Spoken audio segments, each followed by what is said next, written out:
over someone when you don't have to keep thinking about how much you're over them. Maeve McGarrigle was not quite there yet, but nothing a fun night at the Dublin pubs with her best girls couldn't cure. "So what'll it be?" her older sister Aine asked. "Stout, lager, ale?" "All of them." "Don't be daft, Maeve." "Who's being daft?" "Fine, I'll just have something to eat. Can I see the menu?" "It's past 10 p.m., Jack the bartender answered in his deep brogue.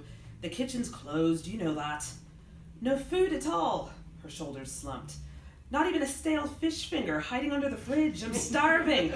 I'd eat the arse off a farmer through a tennis racket." Jack dried off a tulip-shaped glass and tilted it as he pulled the beer tap. A dry stout flowed from the spout. He gave the waterfall of dark bubbles a chance to settle, then filled the glass with a push of the lever, and allowed a thick, creamy head to form on top. He placed the pint of perfection in front of Maeve. "No food, have a Guinness, it has protein." "That'll do rightly." The brew splashed against her tongue. The sweetness and bitterness was an appropriate flavor for the night. "Make it 3, Deirdre Culhane chimed in. She sat on the bar stool on Maeve's right. Aine sat on her left. Maeve, her best friend Deirdre, and Aine were regulars at the Crooked Mouth, a shop-style pub and one of many storefronts along the streets of downtown Dublin. Encased within its mahogany walls and beneath the soft lighting from the overhead lamps was the best pub grub in town, flavorful food paired with the most celebrated local and international spirits. The only thing likely to distract you from your meal was a game of footy on television or the bad karaoke singer in the back of the pub. The bar looked like a shrine for each glistening bottle of alcohol. The wooden countertop, benches, tables, and floors had all been worn smooth from close to a century of sliding pints and shuffling patrons. Traditional and current music played by local bands told the evolving stories of life in Ireland. The stained-glass windows reflected the joy of all who entered the Crooked Mouth. The ladies spent many days and nights at the Crooked Mouth, before a festival or a concert downtown, during a rowdy night of watching the match at Croke Park, after a rough day at work, and before, during, and after a bad date or a friend's wedding. But tonight was different. As they settled in at the bar, Maeve sensed her tipsy trio was attracting some awkward stares from throughout the pub. Jack furrowed his brow as he scanned the three of them. Ladies, you know I'm always happy to see you, but isn't there somewhere else you're supposed to be tonight?" He handed Aine and Deirdre their beers. "I mean, it's not every day you lot waltz in here wearing a wedding gown and bridesmaid dresses." "There is no wedding," Maeve announced. She lowered her eyes to her white gown. "The wedding's off." "The groom changed his mind the night before the bloody wedding," Deirdre grumbled as she yanked the trailing lace of her lilac frock. "What a langer." That would incorrectly imply the Muppet had something between his ears to begin with," Aine, the maid of honor, fumed. Maeve rolled her eyes and tried to eradicate the sting. His excuse, and I quote, "I love you, but I think we should slow things down. We've been together for so long, and there are some things I need to figure out about myself before we commit to a lifetime together. And I don't want to disappoint you, and blah, blah, blah, blah, blah. Can you believe he tried to sell me that shite?" "Well, he is a solicitor," Deirdre replied, then took a gulp of Guinness. "Selfish bastard. He doesn't know what he wants, never has. He was so indecisive back in college, his father had to choose his courses, and I was the fool, always there, helping him make up his mind. And now he's sending flowers and leaving messages on my phone. Look, 3 in the past hour. I love you, I miss you, can we please talk? Bollocks to him." "So, if the wedding's off," Jack grimaced, "then why? We're here on the piss, my friend. We're going from pub to pub performing an exorcism." Maeve toyed with the lilac sash of her white strapless mermaid-cut gown. The dress had a sweetheart neckline.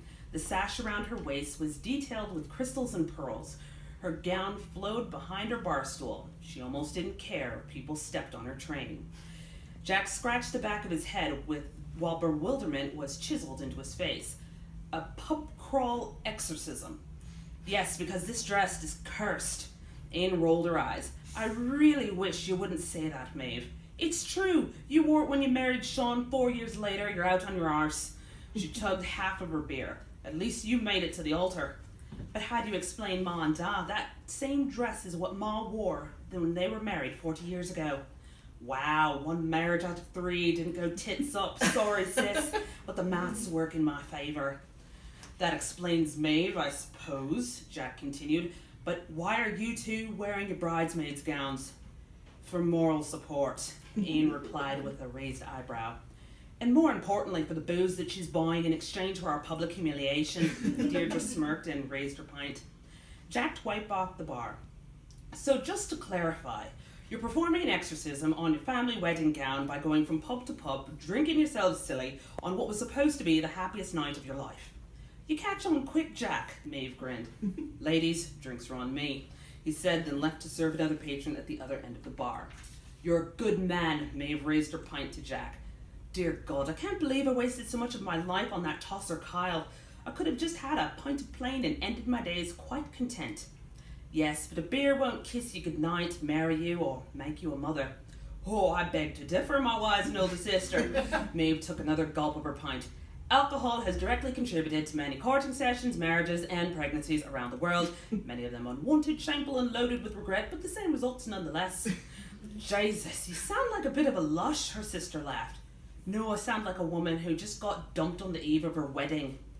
And all that time spent fighting with you over your dress colours wasted, Deirdre sighed. I still don't see what was so wrong with my original concept, Maeve chuckled. You would have had us walking down the aisle in dress colours that can only be described as Mexican Fiesta Orange and Pole Dancer Pink. First of all, those colours were saffron and guava, Maeve protested as another pub patron tripped over her dress. Second of all, those shades would have matched perfectly if you would have just let me pick the flowers I wanted. Ugh, Deirdre shuddered with another swig of her beer. Gerber daisies. Well, I'm still happy my 2 favourite girls could be here for me now. She put her arms around Ain and Deirdre. She tried to keep her voice from cracking and fought off tears with a smile. This certainly isn't the night I envisioned, but I'm glad I could at least spend it with you two. It's okay to be upset, Ain put her arm around her sister. You can't possibly be over this so quickly. No, no more. Maeve held her chin up high and shook off those stubborn tears that demanded her attention. No more crying over that stupid arse. Tonight is about surrounding myself with the people that I love and those who love me. She kissed both women on the sides of their heads. Jack, another round of vitamin G from me and the ladies. By 2:48 a.m., after Maeve performed a crowd-rousing, drunken rendition of Whiskey in the Jar on the karaoke stage, Ain and Deirdre carried her out of the pub. The tips of her ivory high heels grazed the wood floors and cold concrete. They got in line for a taxi, giggling and cursing while they waited in the dark.